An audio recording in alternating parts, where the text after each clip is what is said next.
Veeru academy के इस YouTube channel पर आप सभी साथियों का स्वागत है डियर। बात करेंगे शिक्षा जगत से जुड़ी हुई महत्वपूर्ण खबरों की। सबसे पहले बात करेंगे प्राथमिक शिक्षक भर्ती को लेकर के विधानसभा में एक बड़ा ऐलान किया गया है बेसिक मिनिस्टर्स के द्वारा। पूरी तरीके से बात करेंगे, शिक्षा जगत से जुड़ी हुई महत्वपूर्ण खबरों पर भी चर्चा करेंगे। लेकिन आगे बढ़ने से पहले जितने लोग चैनल पर पहली बार विजिट कर रहे हैं, सब्सक्राइब करके बेल आइकन प्रेस कर लीजिए।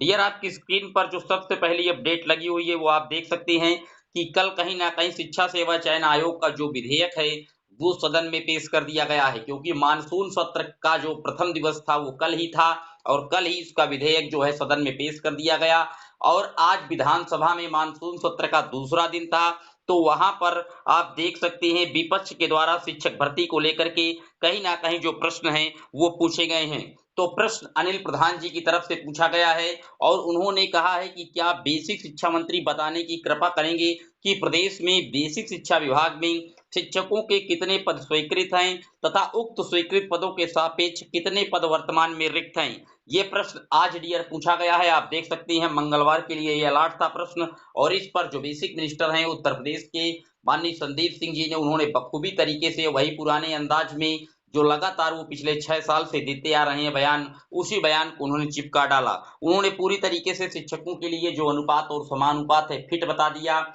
शिक्षा मित्रों को और कहीं न कहीं अनुदेशकों को जोड़ते हुए पूरी तरीके से उन्होंने शिक्षकों का जो छात्र संख्या अनुपात है, प्राथमिक के लिए 1 टीचर 30 बच्चों के लिए और अपर के लिए 35 में 1 शिक्षकों का जो होना आरटीई एक्ट 2009 के अनुसार अनिवार्य है, उन सारी शर्तों को अचीव करने की बात कर दी है। यानी कि पूरी तरीके से हमारा जो अनुपात है वो फिट है। ऐसा संदीप सिंह जी ने अभी-अभी कहीं न कहीं विधानसभा में अनिल प्रधान जी के द्वारा पूछे गए प्रश्न के जवाब में बात कही है। उन्होंने अगला प्रश्न ये भी पूछा था कि जो डीएलएड और ये आप बीटीसी और बीएड के लगातार कोर्स संचालित करवा रहे हैं, इनका भविष्य आखिर क्या होगा? तो इस पर भी शिक्षा मंत्री जी ने जरूर ये कहा है कि इस संदर्भ में अभी फिलहाल कुछ कह पाना, क्योंकि जो कुछ भर्तियां हैं पुरानी भर्तियां काफी लंबित हैं, माननीय कोर्ट की दहलीज पर खड़ी हैं, और जब वो भर्तियां कंफर्म हो पाएंगी सही तरीके से कोर्ट के द्वारा, चाहे आपने देखा 69,000 के मैटर अभी कोर्ट में चल रहा है, 68,500 का मैटर कोर्ट में चल रहा है, इस तरीके की बातें उन्होंने कही कि जब कोर्ट के द्वारा इन सब पर निर्णय हो जाएगा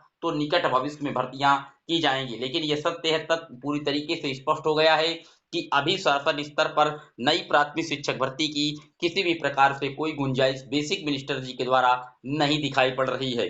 बात कर लेते हैं अगली अपडेट की। तो अगली अपडेट डियर आप देख सकते हैं कि शिक्षा मंत्रालय ने राज्यसभा में एक सवाल पर दिया था जवाब पे देखा था कि 1,26,000 पद वर्तमान में उत्तर प्रदेश में बेसिक विभाग में रिक्त हैं। ये राज्यसभा में खुद केंद्रीय राज्य मंत्री जी के द्वारा, शिक्षा मंत्री जी के द्वारा ये जानकारी दी गई है। लेकिन आखिरकार बड़े पैमाने पर जो संख्या है पदों की वो निश्चित तौर पर घटी है। आप यहाँ पर देख सकते हैं 2021-22 में 7,19,399 पद थे और वहीं पर 5,79,622 बच रहे हैं 2022 में। तो जो पद है उनकी संख्या भी काफी कम की गई है। यहाँ पर पूरी बातें मेंशन की गई हैं, आप देख सकते हैं। लेकिन कहीं ना कहीं अब इस मामले को माननीय कोर्ट में चैलेंज किया जाएगा, क्योंकि बेसिक मिनिस्टर पिछले 6 साल से अनुपात और समानुपात को फिट बता देते हैं, और जिस जिले में शिक्षकों की कमियां हैं आपने देखा था कई जिले शून्य बताए गए हैं, वहां पर इन्होंने ट्रांसफर के तहत वहां पर शिक्षकों के पहुंचाने की बात की है। इस तरीके का जो गोलमोल रवैया है जो लगातार वो 5 साल से देते आ रहे हैं,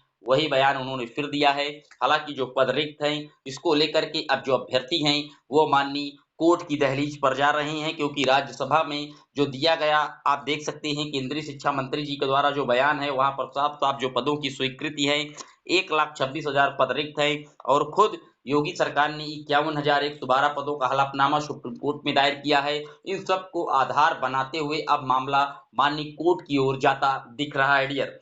बात कर लेते हैं अगली अपडेट की। तो अगली अपडेट, जो बेरोजगार साथी हैं प्राथमिक शिक्षक भर्ती की मांग कर रहे हैं वो लगातार कैंपेन चला रहे हैं। ट्विटर पर कभी अभियान करते हैं, कभी आप कह सकते हैं भारी मात्रा में जमा होकर के कहीं ना कहीं धरना प्रदर्शन करते हैं। लेकिन फिलहाल सरकार की कान में इसकी कोई जूं रेंगती नजर नहीं आ रही है डियर।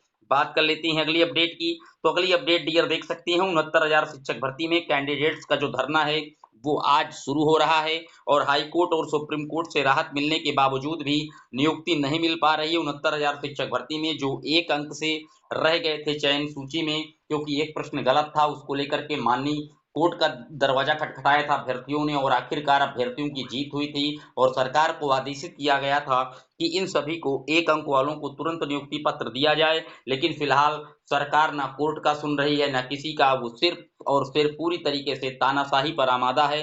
फिलहाल 69,000 शिक्षक भर्ती में जो 1 अंक से अचयनित अभ्यर्थी हैं, उनका आज एक बड़ा धरना प्रदर्शन प्रयागराज में हो रहा है डियर। बात कर लेते हैं अगली अपडेट की। तो अगली अपडेट डियर देख सकते हैं, उत्तर प्रदेश लोक सेवा आयोग की तरफ से भर्ती के लिहाज से महत्वपूर्ण बताया जा रहा है अगस्त और सितंबर का माह। इस माह में कई बड़े पदों पर जो भर्ती का विज्ञापन है वो जारी किया जा सकता है, ऐसा पेपर की आर्टिकल्स में आ रहा है यूपी ट्रिपल एससी के द्वारा। देखने वाली बात ये होगी कि यूपी ट्रिपल एससी कितना अपनी बात पर सच साबित होता है डियर। बात कर लेते हैं अगली अपडेट की। तो अगली अपडेट इसी से जुड़ी है। 2 माह में आएंगे विज्ञापन, होंगी परीक्षाएं, भर्तियों के परिणाम आने की उम्मीद। यूपीपीएससी 2600 से अधिक पदों पर कर रहा है भर्ती की तैयारी। तो निश्चित तौर पर कहीं ना कहीं जो यूपी ट्रिपल एससी है वो भर्तियों की जो तैयारी है वो लगातार रन में ला रहा है और अगस्त और सितंबर में 2 बड़ी भर्तियों के जो विज्ञापन हैं वो आपको इस माह में काफी ज्यादा देखने को मिलेंगे डियर। अब बात कर लेते हैं बीएड पात्रता विवाद को लेकर के। काफी छात्रों के बार-बार कमेंट आ रहे हैं कि सर इसका जो फाइनल डिसीजन है वो कब तक आएगा। हालांकि मैं आपको बता दूं इसका जो फाइनल जजमेंट है उसमें अभी भी समय लगने की गुंजाइश है, लेकिन अगस्त माह के लास्ट तक में चांसेस पूरी तरीके से बन रहे हैं। 11 अगस्त की सुनवाई पर फाइनल डिसीजन हो पाएगा कि आखिरकार इसका जो ऑर्डर है वो कब तक डिस्प्ले होगा माननीय सुप्रीम कोर्ट के द्वारा, क्योंकि 11 अगस्त को जो सुनवाई होने जा रही है वो राजस्थान की शिक्षक भर्ती रेट लेवल 1 से जुड़ा मुद्दा है और वहीं से ही ये पूरा एलिजिबिलिटी का जो विवाद है वो उपजा था और उसी मैटर की सुनवाई होने जा रही है। बीएड के अभ्यर्थियों के द्वारा रेट लगाई गई है रेट लेवल 1 के लिए कि हमें भी इस शिक्षक भर्ती में पात्र किया जाए राजस्थान की और पूरी भर्ती प्रक्रिया को होल्ड किया जाए यानी कि स्टे दिया जाए। फिलहाल एक सुनवाई इसकी 24 जुलाई को हुई थी और वहां पर कहीं कुछ देखने को नहीं मिला था। एक नई डेट लगा दी गई थी 11 अगस्त और 11 अगस्त को देखने वाली बात ये होगी कि जो जस्टिस अनिरुद्ध बोस जी हैं उनकी बेंच पर स्पेशल बेंच पर ये मामला लगाया गया है। देखने वाली बात ये होगी कि जस्टिस अनिरुद्ध बोस जी क्या कुछ इस पर कहते हैं और जो फाइनल ऑर्डर रिजर्व है उन्हीं के बेंच के द्वारा 12 जनवरी 2023 पर उस पर भी क्या वो जिक्र करते हैं, क्योंकि उन्होंने पिछली सुनवाई पर ये बात स्पष्ट की थी कि 11 अगस्त के पहले जजमेंट आ जाना चाहिए था। हालांकि उन्होंने इशारों में ये बात कही थी खुल करके, उन्होंने किसी भी प्रकार का कोई अनाउंसमेंट नहीं किया अभी तक जजमेंट को लेकर के। लेकिन जो एडवोकेट पैनल्स हैं उनके लगातार टच में बने हुए हैं और उनके द्वारा यही जानकारी लगातार प्रेषित की जा रही है कि अगस्त माह में हर हालत में बीएड पात्रता विवाद का जो फाइनल डिसीजन है वो आ जाएगा, क्योंकि कई राज्यों की शिक्षक भर्तियां चल रही हैं।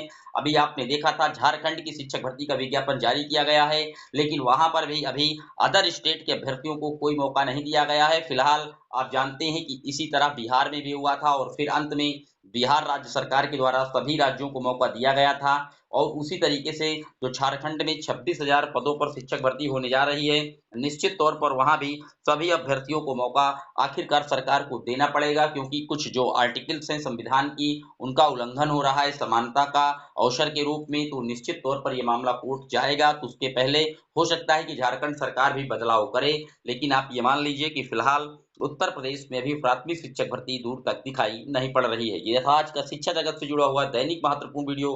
कैसा लगा कमेंट जरूर करिएगा। फिर मिलेंगे एक और वीडियो में, तब तक के लिए जय हिंद जय भारत।